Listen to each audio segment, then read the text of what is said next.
With the exception of Native Americans and enslaved people, everyone living in the St. Louis region is pretty much an immigrant. I'm your host, Sharon Stevens. This Education St. Louis feature is about our booming diversity. Back in a minute. Far too many girls face gender discrimination in education, sexual violence, and healthcare. But St. Louis has an organization that teaches girls to be strong, smart, and bold.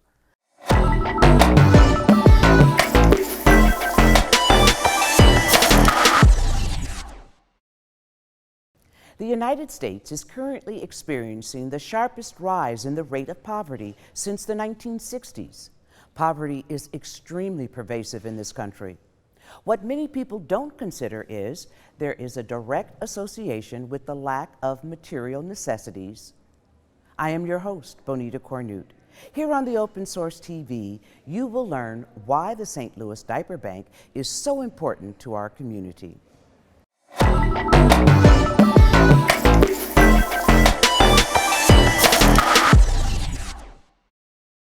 If you don't know Jesus, this invitation is to you. If you haven't met Jesus today, you haven't seen him, this invitation is for you. If you are a believer in Jesus Christ, but you don't have a church home, this invitation is for you. If you're worshiping with us online and you feel lonely, you feel that no one cares, this invitation is for you. Come to Jesus. This is God's church. Come. Join in with us. Help us to lift up the bloodstained banner. Help us to celebrate the risen Lord. Come and become a part of us. Ethnic minority groups are quickly becoming the majority in the United States, including St. Louis. As more people of color settle back into a country that was originally someone else's, negative voices grow louder. President and CEO of the International Institute, Ray Obenson, is here to tell us about this region's population transformation. Welcome. Thank you.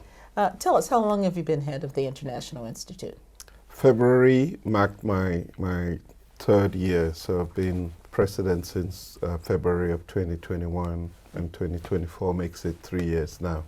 What changes, major changes, have you seen from that time to now? Well, the changes are significant. When I started, it was the middle of the pandemic, and as a result of the pandemic, borders had been closed. Mm-hmm.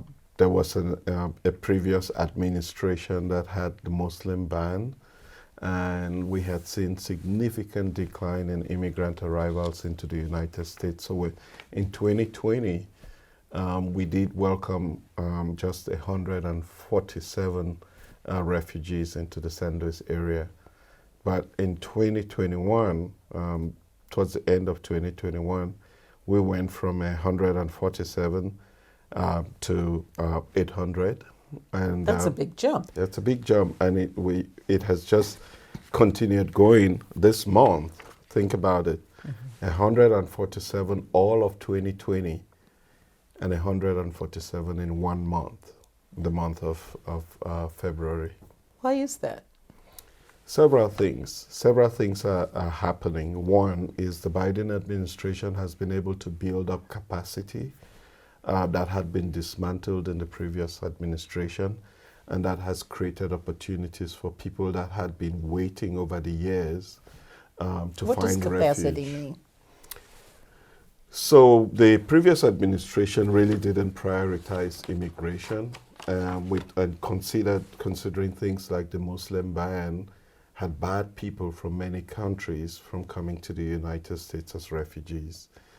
And as a result of the pandemic as well, most of our foreign services were closed down, and people and the staff brought back into the United States. So it did take a while to rebuild that capacity, and that includes not just staffing, but being able to vet the people who are coming into the country ensure that they go through the medical exams that they have to go through. All of that is the capacity that I'm talking about, because people don't just board planes. We want to make sure that there's some kind of vetting. We check whether they have any communicable diseases. All of those things have to be done before refugees come to the United States. Okay, and so you all oversee all of that and get them to the right agencies or places? So that's done by the federal government, by the State Department, and then the State Department works in collaboration with the United Nations High Commission for Refugees. So when people flee their country as a result of a conflict, they usually go into a refugee camp. And that refugee camp, they are registered there as refugees until there is a country that accepts to welcome them into, to provide refuge for them. And in this case, it would be the United States through the State Department. Now, the State Department reaches out to agencies like the International Institute across the country, and based on the capacity that we have to welcome people, they designate a certain number of people to St. Louis, and then it's our job to help resettle those people in this community. And that makes the community more diverse. That makes the community obviously more diverse, yes. How does St. Louis benefit from diversity? Or does it? Absolutely. Well, first of all, if you look at the history of St. Louis and you walk the streets of St. Louis, you could see that people have come to this community from all over the world. And there was a time when St. Louis was essentially the center of the universe. And that was because this community was blessed with two big rivers, the Mississippi and the Missouri, that brought people here from all over the world. And we've started seeing a little bit of decline as we moved from rivers to highway and other forms of transportation.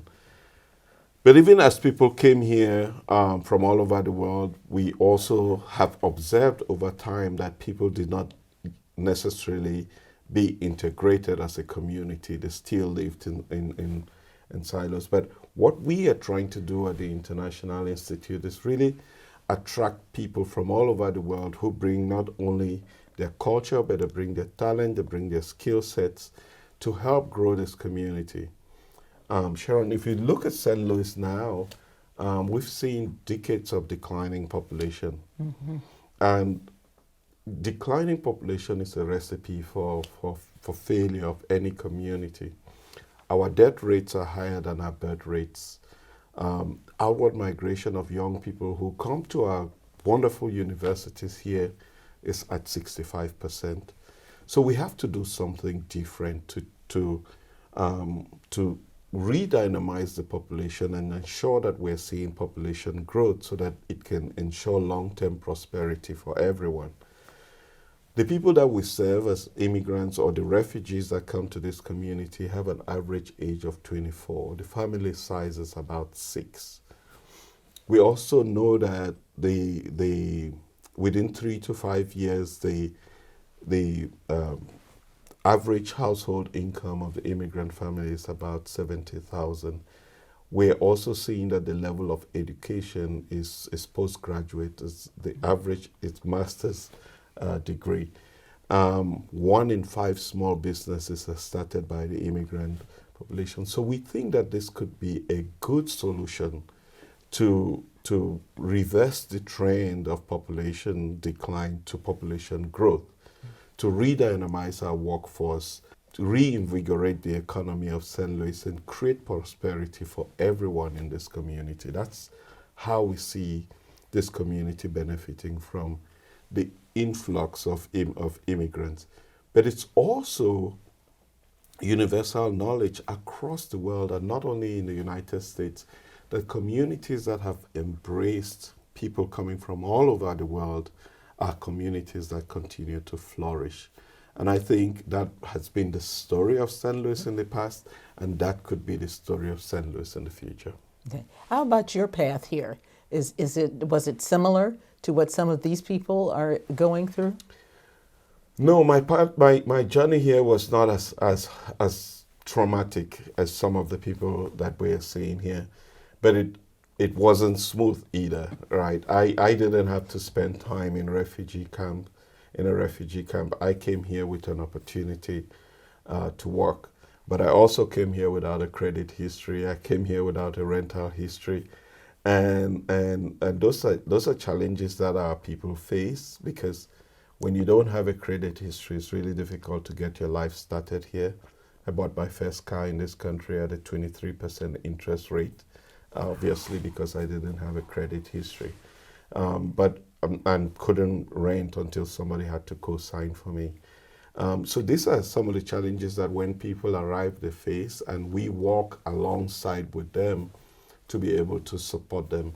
But what happens in the end of this process is that we've seen, as we talk about people who have been coming in the last few years, we're having over 100% integration rate into the workforce. I was looking at we put 691 Afghans into jobs last year alone. This is just one community. So we work with them, we provide the support that's needed. By the third and fourth month, we see these people being able to pick up their lives and move on. Okay. Let me ask you something about, we heard that St. Charles had denied a settlement of Hispanics. What was that? What happened? Well, as at the International Institute, more than just the refugees that come to us, we are working actively to position St. Louis on the global stage as a welcoming community. And in the context of that, we initiated what we call the Latino Outreach Initiative. And this initiative is the result of the Biden administration extending what they call temporary protective status to over 600,000 Latinos that are in the country already, but giving them a pathway to have work permit in the U.S. and be able to contribute to the development of the economy. And we saw that as an opportunity to attract the Latino community to come here, especially as we're seeing a lot of gaps in the trades. And we thought that this could be a great partnership for us to do with the trade unions, attract the Latino population to come to St. Louis, provide them pre-apprenticeship training so that they could go into the trades to help with some of the construction work that is delayed in this community.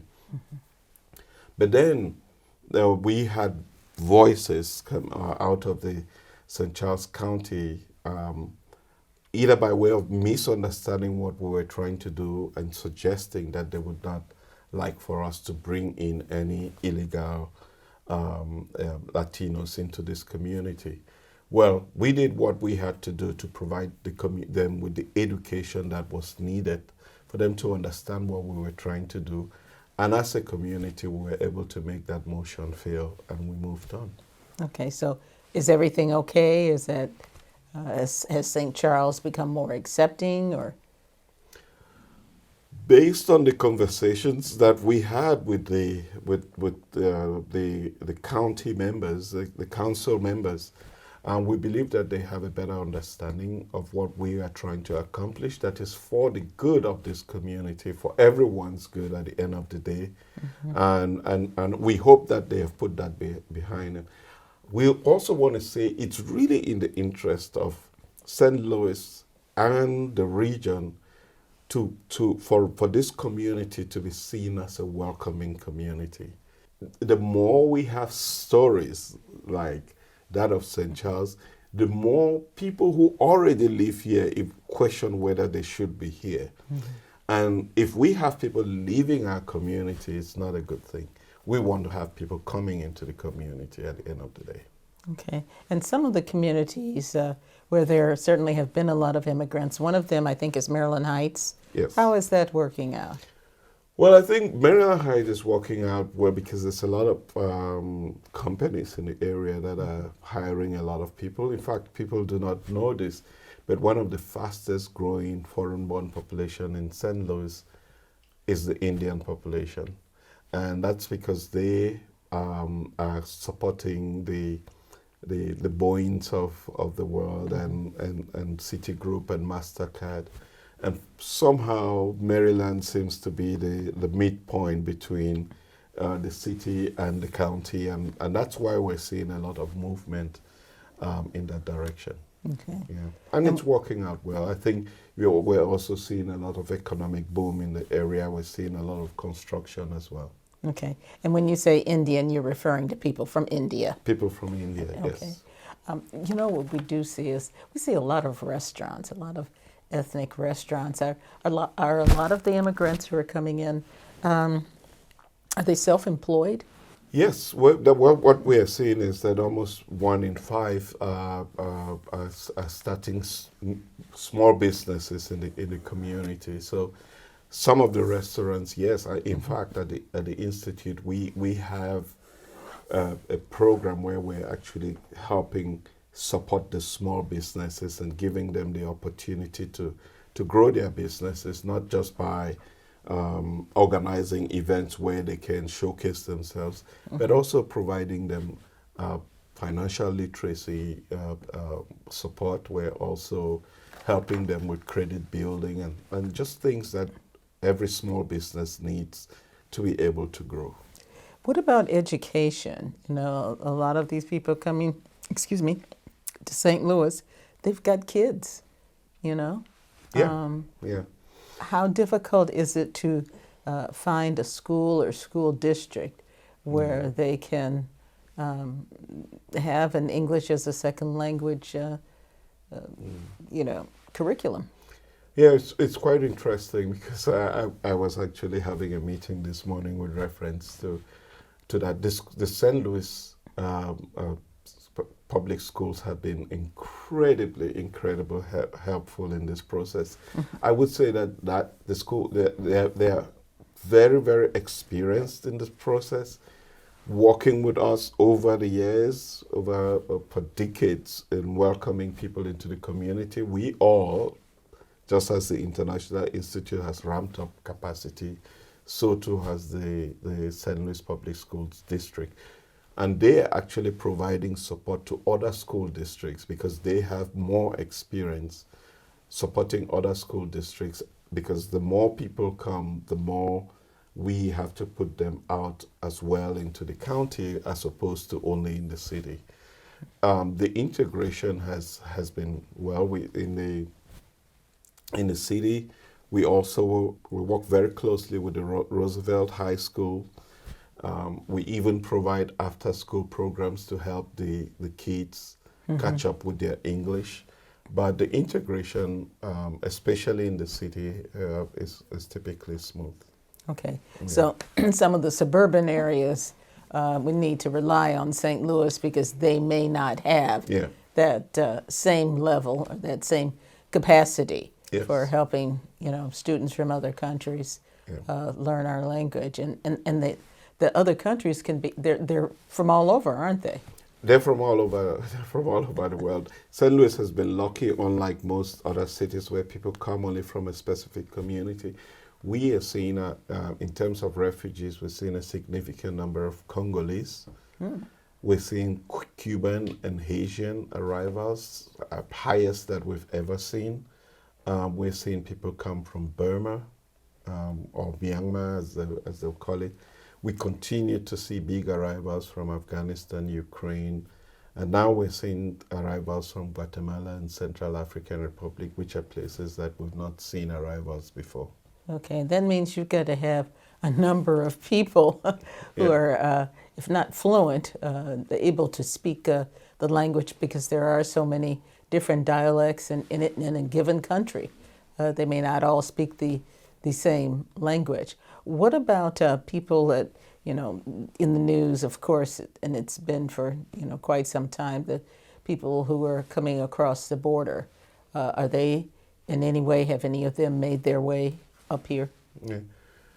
So we've not seen an influx of people who come across the border to St. Louis. Occasionally we see some of them. Some of them would be, some Afghans actually did come across, some Ukrainians did come across the border, but we have not seen an influx of people into this community, into the St. Louis community, as we've seen in the news and other parts of the country. Specifically, I'm talking about people who are coming over Yeah. arriving from Mexico, even though they might be from Guatemala or Yeah. some other countries. So. Yeah, we've not seen a significant flow. We've seen a few of them come in, but it's not been trending upwards as we've seen on television in other parts of the country. But people do arrive from time to time after going through the process that has been put in place at the border.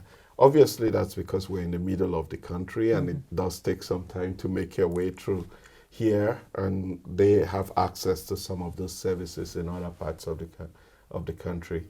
But typically, by the time people get to us here, they have gone through some kind of process, whether they filed for asylum or something. And so when they get to us, we're basically helping them process their status. Okay.